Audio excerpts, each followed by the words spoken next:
Students, आज हम start करेंगे mensuration for class set. Okay बेटा, तो देखो बेटा, इसमें सबसे पहले आपको बताएंगे हम 2D फिगर्स के बारे में। 2D फिगर्स 2D फिगर्स में बेटा आपके बेसिकली आते हैं, सबसे पहले आपके आता है रेक्टेंगल,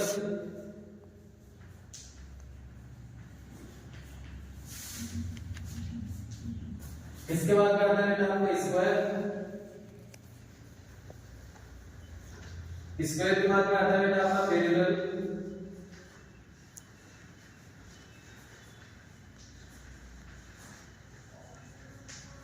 पैरेललोग्राम।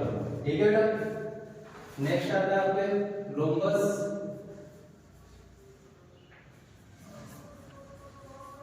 तो बेटा जैसे कि आपके क्लास में ये 2D फिगर्स आती है, rectangle, square, parallelogram and rhombus. ठीक है, अब देखो बेटा, सबसे पहले हम बात करते हैं रेक्टेंगल की। तो रेक्टेंगल क्या होता है बेटा, ये आपकी रेक्टेंगल की शेप है। अब देखो बेटा, इसकी प्रॉपर्टीज क्या होती है, इसमें बेटा जो आपकी ऑपोजिट साइड्स होती है वो इक्वल होती है। कहने का मतलब बेटा, अगर ये वाली साइड आपकी ए, तो इसकी ऑपोजिट साइड कौन सी बेटा, ये वाली, ये भी कितनी होगी आपकी ए। अगर बेटा ये वाली साइड है आपकी बी, तो ये वाली साइड भी कितनी होगी आपकी बी। अब देखो बेटा, इसमें बेसिकली सबसे पहले तो बात होती है पेरीमीटर की। सबसे पहले पेरीमीटर की, पेरीमीटर क्या होता है बेटा आपका, सम ऑफ ऑल साइड्स। अब बेटा देखो, इसमें सम क्या है आपका, एक तो देखो फर्स्ट साइड कौन सी है आपकी ए, उसके बाद में सेकंड बी, थर्ड साइड ए और फोर्थ साइड बी। तो बेटा देखो क्या करना है, सारी साइड का सम करना है। तो हमने सम किया a plus b plus a plus b। तो बेटा ये इसका क्या होगा, पेरीमीटर, जिसको बेटा हम किससे डिनोट करेंगे, p से। p इज इक्वल टू, अब देखो बेटा यहाँ पे a दो बार है आपका, a और a 2a, b और b 2b, तो ये कितना हो गया बेटा आपका 2a प्लस 2b।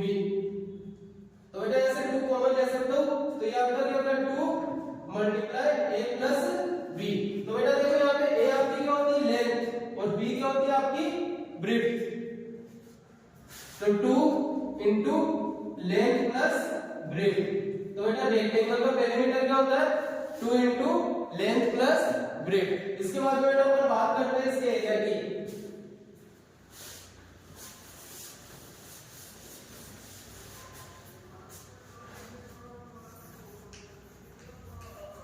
अब बेटा इसका एरिया क्या होता है, लेंथ इंटू ब्रेड्थ। ओके ना, तो बेटा रेक्टेंगल का पेरीमीटर क्या होता है, 2 इंटू लेंथ प्लस ब्रेड्थ, और एरिया क्या होता है बेटा इसका, लेंथ इंटू ब्रेड्थ। नेक्स्ट आता है बेटा इसका आपके स्क्वायर।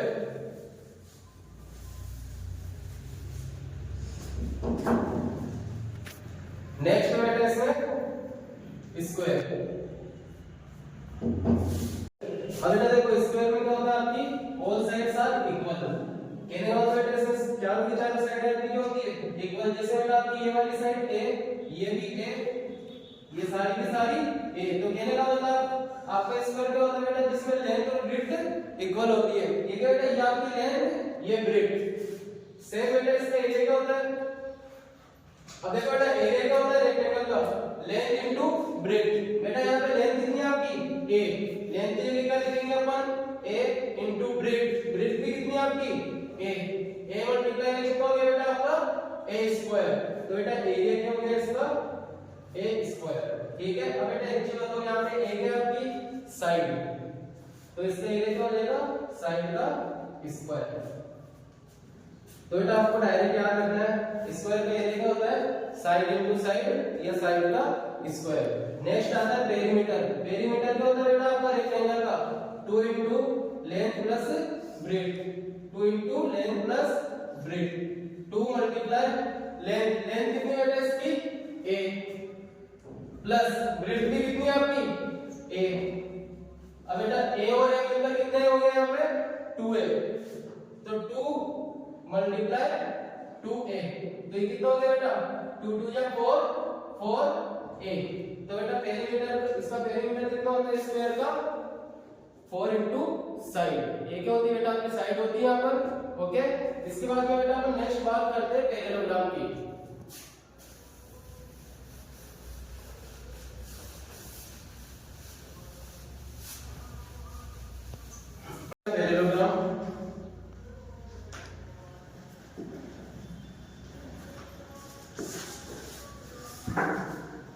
अब देखो बेटा, हमने पढ़ा था बेटा अभी रेक्टेंगल के बारे में। रेक्टेंगल क्या होता है? जिसकी ऑपोजिट साइड्स इक्वल होती है। जैसे बेटा आपकी ये वाली साइड ए, तो ये भी ए, अगर ब्रेड्थ है आपकी बी, तो ये भी क्या हो जाएगी? बी। अब बेटा देखो, इस रेक्टेंगल को मैं यहां से और यहां से पकड़ के थोड़ा सा ऐसे घुमा दूंगा बेटा, तो ये कैसे हो जाएगा आपका?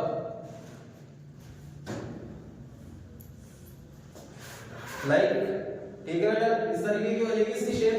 तो बेटा देखो बेटा, इसको घुमाने से क्या होगा? अभी भी अगर इसकी साइड ये वाली ए, तो ये भी कितनी होगी? ए। अगर ये बी, तो ये भी बी, तो ये हो गया आपका ए ए बी बी। अब देखो बेटा, इसमें डिफरेंस क्या हुआ? बेटा यहाँ पर एंगल कितने कितने के थे? ये 90 90 के। अब बेटा यहाँ पर एंगल क्या हो गए? इसके चेंज हो गए सारे एंगल, ठीक है। अब देखो बेटा, ध्यान रखना इसका एरिया कितना होता है। अब देखो बेटा, ये तो क्या हो गया? इसका बेस। क्या हो गया बेटा? ये इसका बेस। और बेटा यहां से मैंने एक एम्पलीट्यूड खींचा इसका, तो ये क्या होगी? इसकी हाइट। तो बेटा पैरेललोग्राम का एरिया क्या होता है? Base into height. तो बेटा बेसिकली आपको ध्यान रखना है पैरेललोग्राम का एरिया कितना होता है? Base into height. कैसे? इसका एरिया कितना होता है बेटा रेक्टेंगल का?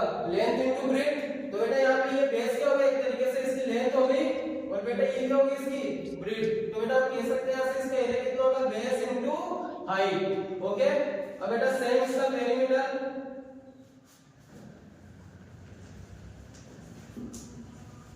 पेरीमीटर क्या होता है बेटा इसका रेक्टेंगल का? 2 इनटू लेंथ प्लस ब्रेड्थ। और बेटा इसका भी क्या होगा? सेम होगा आपका 2 इनटू ए। आपका बेस कितना था बेटा? ए था ना, तो ये कितना हो जाएगा? ए प्लस बी। क्लियर है बेटा यहां तक? तो बेटा ये क्या था आपका? पैरेललोग्राम। इसके बाद में बेटा आपका नेक्स्ट आता है रोमस।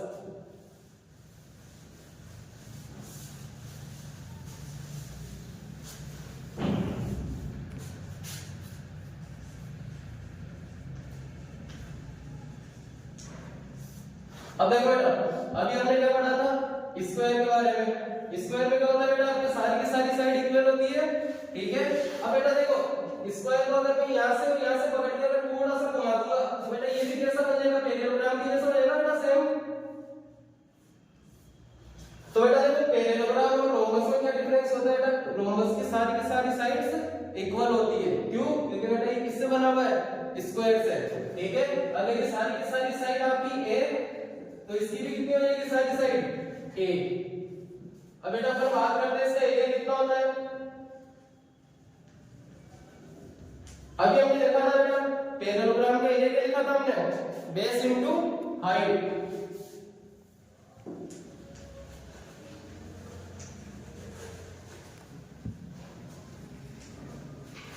अब देखो बेटा, यहां पर इसका बेस कितना? ए। और अगर मैं इसका एम्पलीट्यूड खींच दूं बेटा, तो ये कितना हो जाएगा आपका? h। तो बेस तो कितना हो गया आपका? a मल्टीप्लाई हाइट क्या हो गई आपकी? h। तो बेटा इसका एरिया कितना हो गया आपका? सेम हो जाएगा बेटा, बेस इनटू हाइट। इसके बाद में आता है बेटा इसका, तो इसे बात करते हैं बेटा, अगर मैं ये वाला वर्टेक्स और ये वाला वर्टेक्स बेटा इसकी मिला देता हूं, तो ये क्या बन जाती है बेटा? इसकी डायगोनल। इसको रब कर देते हैं।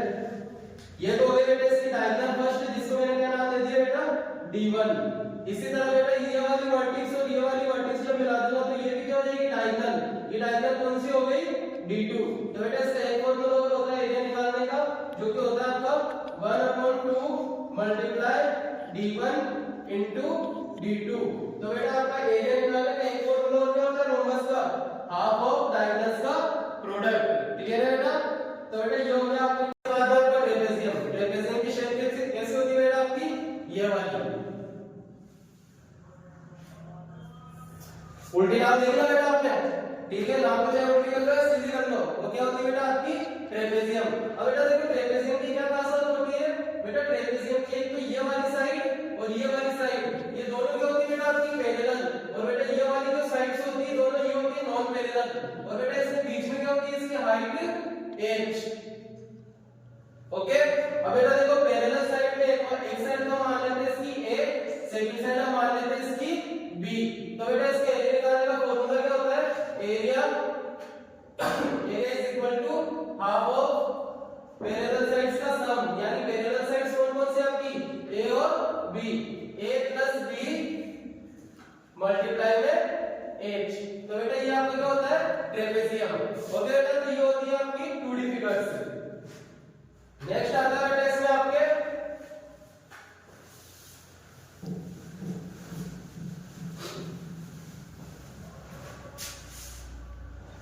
नेक्स्ट इसमें आता है आपके कोऑर्डिनेटर्स।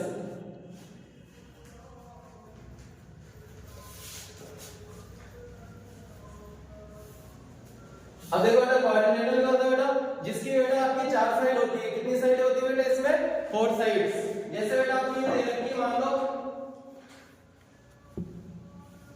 यहाँ पे बेटा कोई कोऑर्डिनेटर है और मान लो बेटा ये वाली वर्टेक्स और ये वाली वर्टेक्स इसकी मिली हुई है, तो बेटा ये क्या होगी इसकी डायगोनल। ये हो गया बेटा इसकी डायगोनल।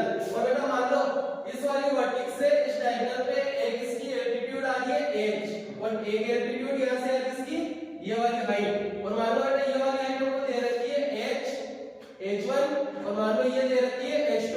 तो बेटा इसका एरिया निकालने का फार्मूला क्या होगा, area is equal to 1/2 both. अब देखो बेटा इसमें एक हाइट हो गई आपकी h1 और दूसरी कौन सी है h2। इन दोनों का जो इसमें कर दो सम h1 प्लस h2।